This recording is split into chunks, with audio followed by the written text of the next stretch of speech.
നമുക്ക് അടുത്ത ചോദ്യത്തിലേക്ക് പോകാം. ഇത് ഇക്വിലിബ്രിയം എന്നുള്ള ചാപ്റ്ററിലെ കെമിക്കൽ ഇക്വിലിബ്രിയം ടോപ്പിക്കിനെ ബേസ് ചെയ്തുള്ള ഒരു ചോദ്യമാണ്. A vessel at 1000 Kelvin contains carbon dioxide with a pressure of 0.5 atm. Sum of carbon dioxide is converted into carbon monoxide on addition of graphite. If total pressure at equilibrium is 0.8 atm, what is the Kp value എന്നാണ് ചോദ്യം. So നമുക്ക് ആദ്യമേ ഇവിടെയുള്ള reaction ഏതാണെന്ന് identify ചെയ്യാം. ശ്രദ്ധിക്കുക, carbon dye oxide graphite, അതായത് കാർബണുമായി ചേർന്നാൽ, കാർബൺ ഡൈ ഓക്സൈഡ് ഒരു ഗ്യാസ് ആണ്, കാർബൺ ഒരു സോളിഡ് ആണ്, ഗ്രാഫൈറ്റ് ചേർന്ന് കഴിഞ്ഞാൽ നമുക്ക് എന്ത് കിട്ടും? 2 unit of carbon monoxide which is again a gas നമുക്ക് ലഭിക്കും. ഇതാണ് നമ്മുടെ റിയാക്ഷൻ. ശ്രദ്ധിക്കുക, ഇനിഷ്യലി കാർബൺ ഡൈ ഓക്സൈഡിന്റെ പ്രഷർ 0.5 atm ആണെന്ന് ഇവിടെ പറയുന്നുണ്ട്. ഗ്രാഫൈറ്റ് സോളിഡ് ആയതുകൊണ്ട് നമുക്ക് അവിടെ പ്രഷർ കൺസിഡർ ചെയ്യേണ്ട ആവശ്യമില്ല. ഇനിഷ്യലി കാർബൺ മോണോക്സൈഡ് ഫോം ചെയ്തിട്ടില്ല, നമുക്ക് ഇവിടെ 0 എന്ന് അസ്യൂം ചെയ്യാം, കാരണം കാർബൺ മോണോക്സൈഡ് ഇനിഷ്യലി ഫോം ചെയ്തിട്ടില്ല. നമ്മൾ ഗ്രാഫൈറ്റ് ആഡ് ചെയ്യുന്ന സമയത്ത് കുറച്ച് എമൗണ്ട് കാർബൺ ഡൈ ഓക്സൈഡ് എന്തായിട്ടുണ്ടാവും? കാർബൺ മോണോക്സൈഡ് ആയിട്ട് കൺവേർട്ട് ആയിട്ടുണ്ടാവും. എത്ര എമൗണ്ട് കാർബൺ ഡൈ ഓക്സൈഡ് ആണ് കൺവേർട്ട് ആയതെന്ന് നമുക്കറിയില്ല. തൽക്കാലം ഞാൻ അസ്യൂം ചെയ്യുകയാണ് 0.5 എക്സ് ക്വാണ്ടിറ്റി കൺവേർട്ട് ആയി നമ്മൾ വിചാരിക്കുകയാണ്. We are assuming that X quantity got converted. So 0.5 minus X ആയിരിക്കും കാർബൺ ഡൈ ഓക്സൈഡ് ബാക്കി ഉണ്ടാവുക അറ്റ് ഇക്വിലിബ്രിയം. ഇക്വിലിബ്രിയത്തിൽ 0.5 മൈനസ് എക്സേ ബാക്കി ഉണ്ടാവുകയുള്ളൂ. So once again, initially pressure of carbon dioxide 0.5 atm ആണ്, കാർബൺ മോണോക്സൈഡ് ഫോം ചെയ്തിട്ടില്ല. നമ്മൾ ഗ്രാഫൈറ്റ് ആഡ് ചെയ്യുന്നു, കാർബൺ ഡൈ ഓക്സൈഡിൽ കുറച്ച് ഭാഗം പ്രൊഡക്റ്റ് ആയിട്ട് കൺവേർട്ട് ആവുന്നു at equilibrium. So 0.5 X quantity convert ആയി നമ്മൾ വിചാരിക്കുന്നു.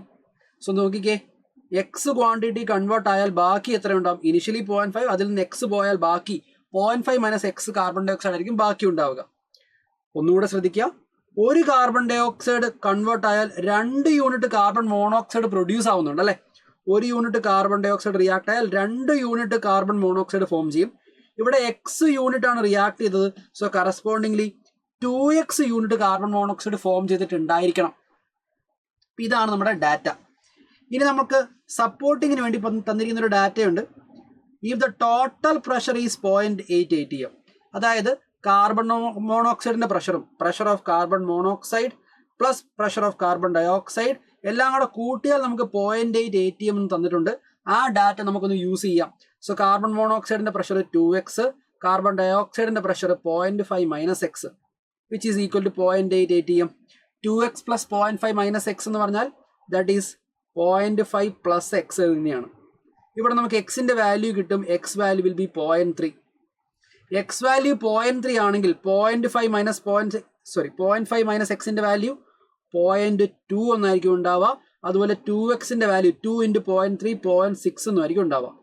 ഈ ഡാറ്റയാണ് നമുക്ക് ഇക്വിലിബ്രിയം കോൺസ്റ്റന്റ് കണ്ടുപിടിക്കാൻ ആവശ്യമായത്. സോ ഇക്വിലിബ്രിയം കോൺസ്റ്റന്റ് കെപിയുടെ ഇക്വേഷൻ എങ്ങനെയാ വരിക? Pressure of carbon monoxide square, കാരണം സ്റ്റോഷിയോമെട്രിക് കോഎഫിഷ്യന്റ് 2 ഉണ്ട്. ഡിനോമിനേറ്ററിൽ pressure of carbon dioxide. ഗ്രാഫൈറ്റിന്റെ പ്രഷർ എടുക്കേണ്ട ആവശ്യമില്ല, because it is a solid. Pure സോളിഡുകളുടെയും പ്യുവർ ലിക്വിഡുകളുടെയും കോൺസെൻട്രേഷൻ നമ്മൾ യൂണിറ്റി ആയിട്ടാണ് എടുക്കുക. സോ കോൺസെൻട്രേഷൻ അല്ലെങ്കിൽ പ്രഷർ വാല്യൂ നമ്മളിവിടെ സബ്സ്റ്റിറ്റ്യൂട്ട് ചെയ്യേണ്ട ആവശ്യമില്ല. സോ കാർബൺ മോണോക്സൈഡിന്റെ പ്രഷർ എന്ന് പറയുന്നത് നമുക്കിവിടെ കാണാം 0.6 ആണ്. So 0.6 square.